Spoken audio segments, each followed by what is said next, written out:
दोस्तों, welcome to forex राजा, आपका channel USD INR analysis के लिए। हिंदी वाले एक सेकंड रुक जाए। For those people looking for English analysis और English translation of this video, just forward the video to the middle of the video till the end is the English translation of this analysis. तो दोस्तों आइए आज देखते हैं क्या हुआ। बहुत ही बोरिंग डे का ट्रेड था दोस्तों। स्टार्टिंग में तो ऐसा लगा कि कुछ तो होगा, बट टेक्निकली कुछ हुआ नहीं। चलिए देखते हैं।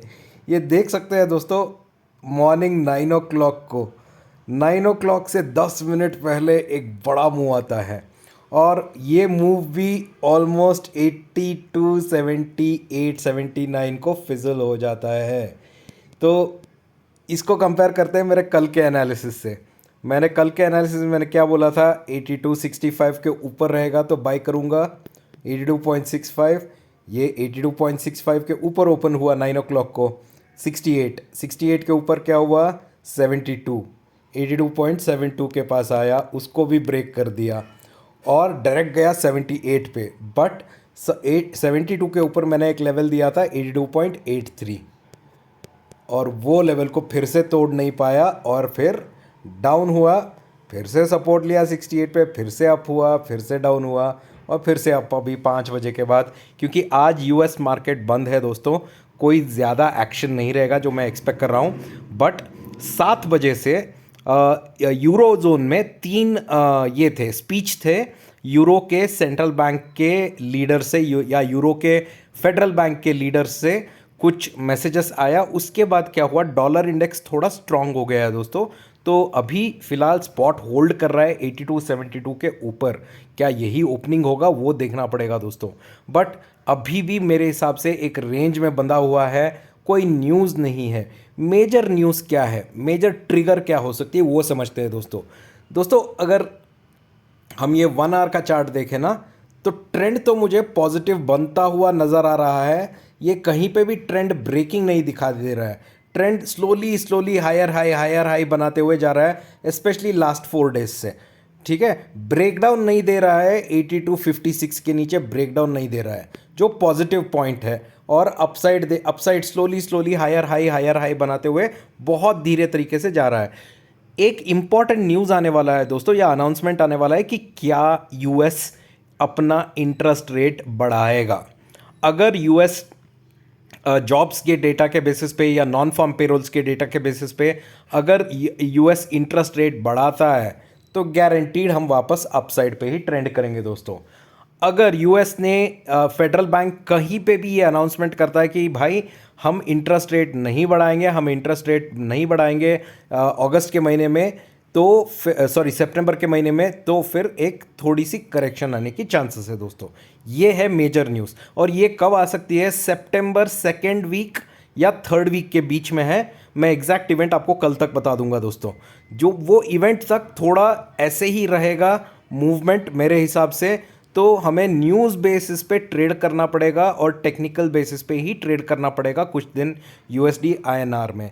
ये मेरा व्यू है दोस्तों। ठीक है, आइए करते हैं कल के लिए फिर से अपना रेगुलर ट्रेड प्लान। दोस्तों आज मैंने ज़्यादा ट्रेड नहीं लिया, सिर्फ एक ट्रेड लिया, क्योंकि सुबह को ऊपर गया था। मैं सोचा 82 83 को तोड़ेगा, बट ब्रेक नहीं हुआ। वहाँ से मेरा एक स्टॉप लॉस हिट हो गया और मैं एग्जिट कर दिया। बट अच्छी बात यह है कि आज का ही ट्रेंड ले लीजिए, और ये देखिए, आप देख सकते हैं ना, ये ट्रेंड ऊपर के तरफ ही बनाते जा रहा है, पिछले लो को ब्रेक नहीं कर रहा है। ये देखिए, ये अगर ये लो है, इस लो को ये नहीं ब्रेक किया, फिर अगर ये है तो इस लो को ब्रेक नहीं किया। तो आज का दिन ट्रेंड पॉजिटिव रहा है। तो यहाँ से क्या, अगर ये ब्रेकडाउन देता है 8265 के नीचे, तो प्रॉब्लम आ सकती है दोस्तों। जब तक 8265 बरकरार है तब तक ट्रेंड पॉजिटिव ही है मेरे हिसाब से। तो आइए करते हैं कल के लिए सिंपल सा एक ट्रेड प्लान। आइए, हाँ ठीक है दोस्तों, ठीक है। अब कल के लिए भी दोस्तों सबसे इंपॉर्टेंट लेवल हम वॉच करेंगे, वो है 8265। अगर 82.65 के ऊपर है, बाई साइड पे रहूँगा मैं। पहला टारगेट यही देखूंगा 82.72 का। अगर 82.72 के ऊपर जाता है दोस्तों, फिर से मैं देखूंगा एक इम्पॉर्टेंट रेसिस्टेंस जो है 82.78, और अगर 82.78 79 के ऊपर ट्रेड करता है दोस्तों फिर आएगा 82.83 और 82.83 के ऊपर दोस्तों डायरेक्टली जाएगा 82.94। ओके ये जो नंबर है ये सबसे इंपॉर्टेंट नंबर है अपसाइड के लिए, ठीक है। डाउन साइड के लिए अगर 82.65 को ब्रेक किया दोस्तों तो फिर 82.6 एक इंपॉर्टेंट सपोर्ट बन गया है और 82.6 के नीचे सबसे इंपॉर्टेंट एक और सपोर्ट है 82.56 और 82.56 के नीचे है दोस्तों दो सपोर्ट, वो है 82.46 और 82.48, ठीक है। ये डाउन साइड के हैं, मैं डाउन साइड के बारे में अभी बात नहीं करूंगा क्योंकि ब्रेकडाउन नज़र नहीं आ रहा है, इनफैक्ट अपसाइड नज़र आ रहा है मेरे को, इसीलिए ये है मेरा ट्रेड प्लान कल के लिए। अगर कोई बड़ा मूवमेंट आता है तो मैं अपने टेलीग्राम चैनल पे अपडेट कर दूंगा दोस्तों। नीचे मेरा टेलीग्राम चैनल का लिंक है, क्लिक करके आप ज्वाइन कर सकते हो। जो भी मेरा चैनल पहली बार देख रहा है दोस्तों मैं उनको रिक्वेस्ट करता हूं कि मेरा चैनल को सब्सक्राइब कर लीजिए और बेल आइकन ज़रूर दबाइए दोस्तों, क्योंकि मैं हर दिन एनालिसिस अपलोड करता हूं और अगर आपने बेल आइकन दबा के ऑल नोटिफिकेशन किया है तो आपको एनालिसिस मिल जाएगा और आप हमेशा तैयारी के साथ मार्केट में उतर सकोगे, ठीक है दोस्तों। Thank you so much. Now let's do the analysis in English. So hi friends, welcome to Forex Raja, your channel for USD INR analysis. Friends, before we go to the trade plan, let's look at what happened in the market today. At 9 in the morning, friends, you can see here there was a big move that came in the market, right? Let's compare this with what I said in my yesterday's analysis. In my yesterday's analysis, friends, I had told that I'll be watching out for 82.65, above 82.65. If spot is above 82.65, then spot can go to 82.72, and above 82.72 I had asked you to watch out for this level, which is 82.78, because above 82.78 I had told you that spot can go to 82.83, right? But you can see here at 9 o'clock itself 72 was broken, it went to 78, could not go again to 83, one more failure, and it fell down. Again it fell down at around 12:30, at around 1:30ish. It again tried to conquer at 74.75, fizzled down, and after 6 o'clock in the evening, friends, we have seen a slight increase, because at 7 o'clock in the evening there was some important speech by the European Federal Bank executives. So some news has come which has been supporting the dollar or the dollar index. You can see that euro has fallen down, and that has been supporting the dollar, and right now we are trading at around 82.72, which is pretty healthy as per me. And friends, if you look at the overall trend, right, if I look at the overall 1 hour trend, what I'm able to see here is a formation of a uptrend, slight uptrend formation is here. I am not able to see a flat line, but I am able to see a slight uptrend formation from the last 5 days. That means we are not going below 82.6, and we are just holding above that level. Slowly, slightly we are making move on the upside. Currently there is no major news in the market, friends, but for this week what will be important is the CPI data from US.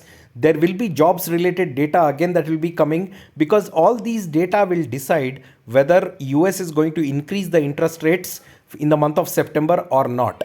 In case US increases the interest rates, then your spot can go above and on the upside.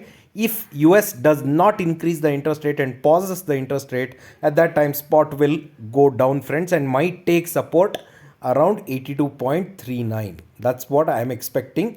But until that decision comes out whether the federal US Fed will increase the rate or not, until then this up and down will be there. It's very frustrating to trade, but one has to be very cautious, take small positions and wait for the opportunity. This is patience testing time, and one has to be patient enough in the markets like this, friends. All right, with that said, let us go for our trade plan today. Okay, I'm just taking the 1 hour 1 hour trend, and if you see here, friends, again the same thing is visible here. You can see here the last 4. I can still see an uptrend because this is the low. It's made another higher low, again another higher low, again another higher low, and again another higher low. None of the lows are broken. Clearly, 82.65 is coming as an important support now, and above that, until spot is there, it looks like a buying zone for me, friends. That's what I can see from a trend perspective. Now let's prepare a simple trade plan for tomorrow, friends. Okay. So friends, for tomorrow, an important level that I'll watch out for is 82.65. Above 82.65, spot can go to 82.72. Okay, and above 82.72, friends, again I'll watch out for this level. Most important, 82.78. Above 82.78, if spot is able to go, the next thing will be 82.83, and above 82.83, spot can go to 82.94. This is on the upside, friends, if all of these resistance break. On the downside, if spot goes below 82.65, then there are important supports to watch out. On the downside, 82.6, and if 82.6 breaks, then we have to clearly watch out if 82.56 is breaking. If 82.56 breaks, friends, then on the downside again there will be two supports. One is 82.46, the other one is 82.48. That means if spot breaks 82.56, I can still buy on the downside, or buy for or sell for the downside. And if 82.78 breaks on the upside, then I can look forward for a buy side trade. In between, if you want, avoid trading spot, specifically people with small capital can avoid trading in between and wait for the opportunity either on the upside breakout or on the downside breakdown. That's my suggestion, friends. I hope you're liking the analysis. For those people watching my video for the first time, I request you to please subscribe to my channel and also press the bell icon right next to the subscribe button, and select all notifications, because I upload daily videos and you will get notified whenever I upload my video. You can join my Telegram channel. The link is right below in the description. I keep giving timely updates in my Telegram channel, friends. All right. Thank you so much for joining and watching this video. We'll see you in the markets tomorrow. Take care. Bye bye.